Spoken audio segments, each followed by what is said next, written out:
Hello, everyone, and namaskar.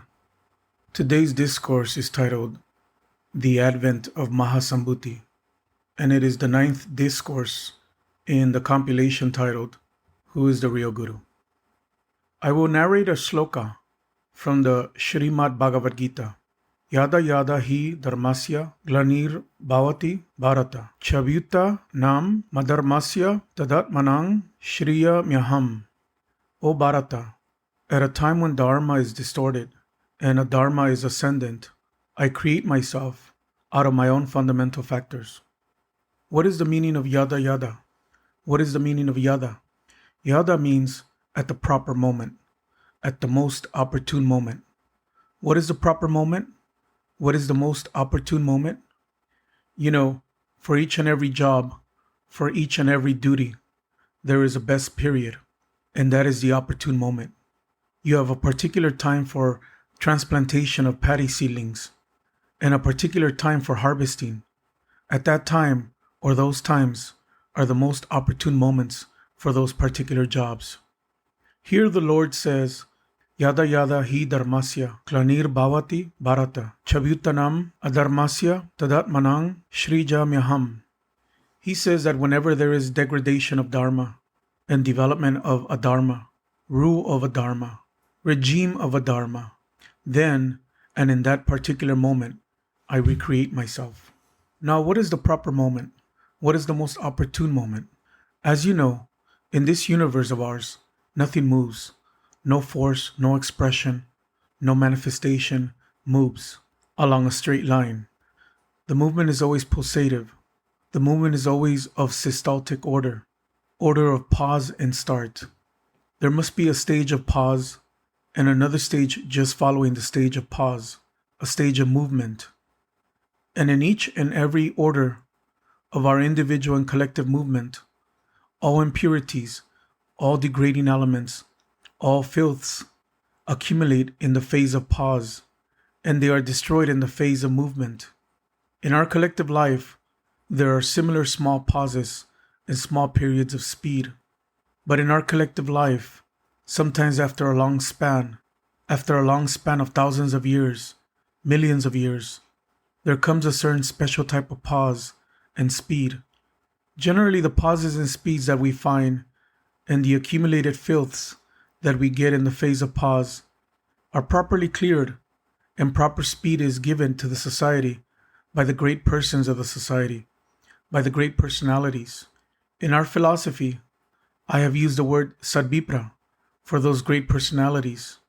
But after a long span, when this phase of pause comes, and so many filths accumulate, so many impurities accumulate, it becomes difficult for the sadvipras to tackle the problem. It goes beyond their capacity to solve the problem. Under such circumstances, service from a greater personality is required. And just to give a proper medicinal dose to that society will become just like a stagnant pool of water. Paramapurusha saith in this shloka that I come when yada yada hi dharmasya glanir bhavati bharata. O Bharata, at a time when dharma is distorted and a dharma is ascendant. Addressing Arjuna, he says, Bharata. Bharata here means Arjuna. The word Bharata comes from two Sanskrit root verbs, br and ta. Br means to feed, bharana. Ta means to expand, to develop.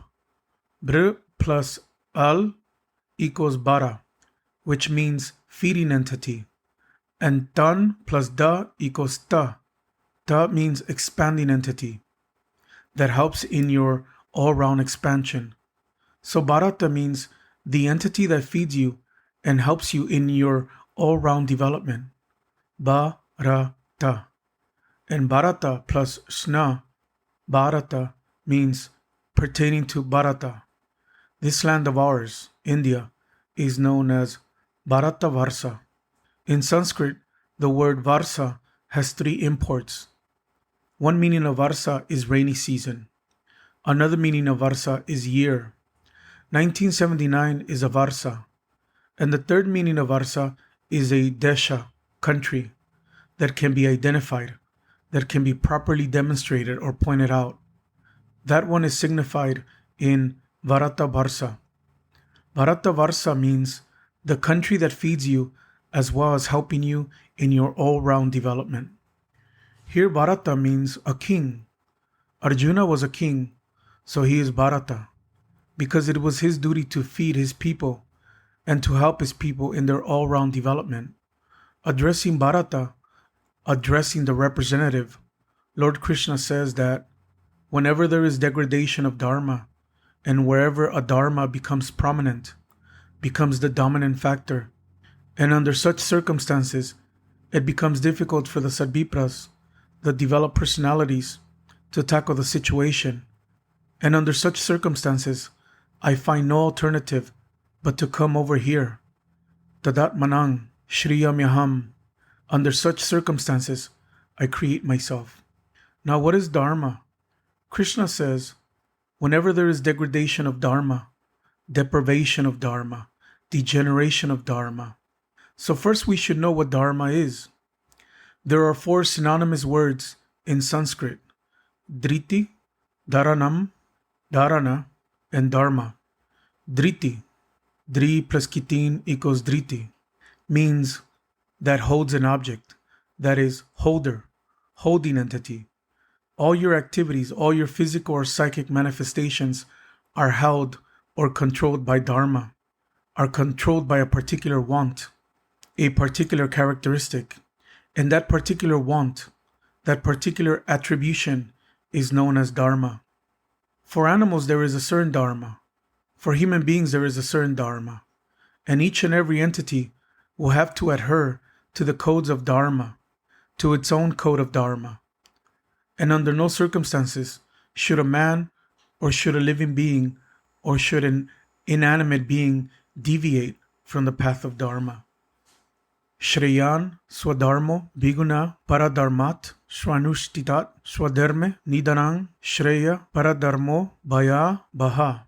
It is better to follow one's own human dharma, even if it lacks in some qualities, than to follow the dharmas of other beings. It is better to die as a human being than to live as an animal. A man should die as a man, but must not encourage the propensities of animality. Swadharme nidanang shreya. It is better to die as a human being, but not to live as an animal. Paradharmo bhayabaha paradharma means that which is not the dharma of human beings. February 18, 1979, Bangalore. Thank you.